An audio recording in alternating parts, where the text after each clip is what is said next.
ইউএইচআইএস অ্যাপসের ধারাবাহিক ভিডিওতে আপনাদের স্বাগতম। আজকের ভিডিওতে আমরা দেখব কিভাবে খানার তালিকাতে প্রবেশ করে একজন খানা প্রধানের মোবাইল নাম্বার দিয়ে উক্ত খানা খুঁজে বের করে কোনো একজন গর্ভবতী মায়ের প্রসব ফলাফল সেবাটি প্রদান করা যায়। এজন্য আমরা খানার তালিকাতে প্রবেশ করব। সার্চ অপশনে খানা প্রধানের নাম্বার লিখে সার্চ করে নিব। নাম্বারটি টাইপ করা হয়ে গেলে টিক চিহ্ন বাটনে ক্লিক করব এবং খানা নাম চলে আসলে নির্বাচন করে নিব।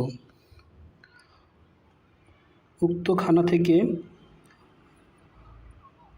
গর্ভবতী মাকে খুঁজে নিব এবং গর্ভবতী মায়ের নামের উপর ট্যাপ করার পর সেবা সমূহ বাটনে ট্যাপ করব। এখানে আমরা প্রসবের ফলাফল অপশনে ট্যাপ করব এবং প্রয়োজনীয় তথ্য দিয়ে ফর্মটি পূরণ করে নিব। আমি এখানে ফর্মটি পূরণ করে নিয়েছি। এখানে উল্লেখ্য, ফর্মটি যদি পূরণ করা হয় বাচ্চার সংখ্যার উপর, অর্থাৎ জীবিত বাচ্চার সংখ্যার উপর নির্ভর করে বাচ্চার বা শিশুর তথ্য অটোমেটিক চলে আসবে। এবার আমরা জমা দিনে ট্যাপ করব।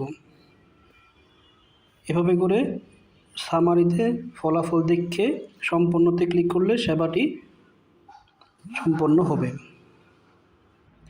এছাড়াও আমরা চাইলে খানার তালিকা থেকে কোনো খানার সদস্য খুঁজে বের করে তাকে সরাসরি প্রসবের ফলাফল সেবাটি প্রদান করতে পারি।